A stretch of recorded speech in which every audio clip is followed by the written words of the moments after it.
Nous, on n'a jamais pris les résultats, y compris de l'élection présidentielle, comme un blanc-seing. Donc ça doit nous conduire à aborder cette mandature avec humilité et avec responsabilité, c'est évident. Je pense que c'est aussi un message qui nous est envoyé sur la posture qui doit être la nôtre à l'Assemblée nationale. Je pense qu'on a une grande responsabilité à travailler en respectant l'opposition, notamment en essayant de trouver du consensus. Après, je ne crois pas que ce soit un appel à aller moins vite ou aller moins fort. Je crois au contraire que ce que les Français disent souvent quand on les interroge, on l'avait fait quand on avait fait cette grande marche, on est allé leur parler.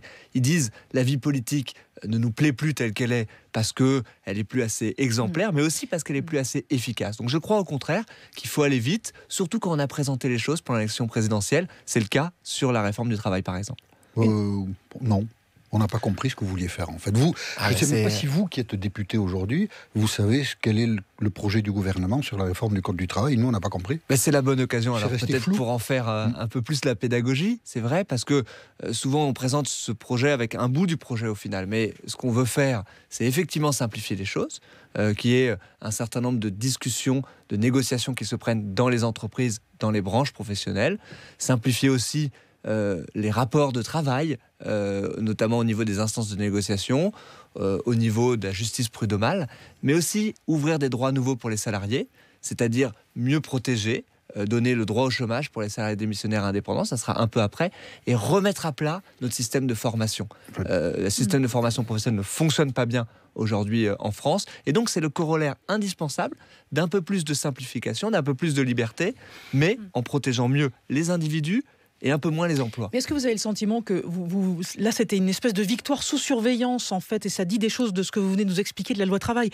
Et en gros, est-ce que ça veut dire qu'effectivement, les méthodes doivent vraiment être les mêmes? Vous disiez, oui, il faut aller vite, mais est-ce que la méthode de l'ordonnance, au vu des résultats d'hier, est vraiment la bonne méthode? Est-ce qu'il vaut mieux pas repasser par les circuits normaux, finalement?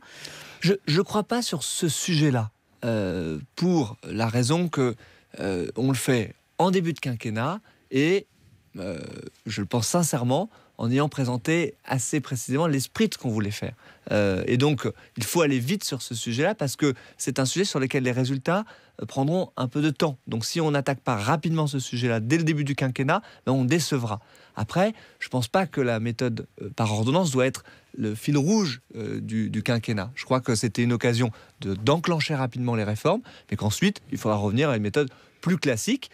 Ceci dit, en légiférant plus rapidement, en utilisant plus souvent la procédure d'urgence, qui doit devenir la norme, et qui doit libérer du temps pour faire un vrai travail de parlementaire, d'évaluation notamment du travail parlementaire en amont et de la loi. Jean-Michel. Comment vous imaginez votre vie de groupe? Vous serez 310, une discipline de vote, il faudra garder un peu d'unité pour que l'action soit menée, ou bien vous, dans votre tête, vous dites au fond, je serai libre, je ferai un peu au fur et à mesure du temps les choses comme je les sentirai?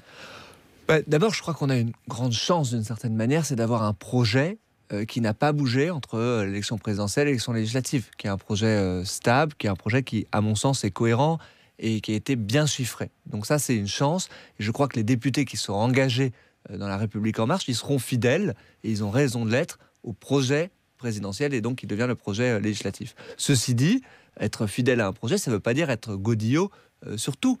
Je crois qu'il y a un vrai travail parlementaire à faire, notamment des discussions en amont. À chaque fois qu'il faudra trouver de l'adaptation de la loi, il faudra en discuter. Et ensuite, en amont, de la discipline quand on vote. Voilà, discuter en amont, c'est une chose, mais voter, c'est autre chose. Donc, est-ce que ça veut dire que les discussions auront lieu derrière des portes closes, et ensuite vous voterez comme un seul homme? Des portes closes, notamment celles qui sont les commissions parlementaires. C'est aussi là où se passe le boulot. Et je veux ajouter un point, c'est le faire en prenant en compte ce que dit l'opposition. L'opposition parlementaire, vous voulez dire les républicains, les socialistes, etc. De faire un peu comme Emmanuel Macron avait fait quand il avait travaillé sur sa loi Macron, de moins se demander d'où viennent les amendements, par exemple, mais un peu plus se demander ce qu'il y a dedans et si ça a marché ou pas.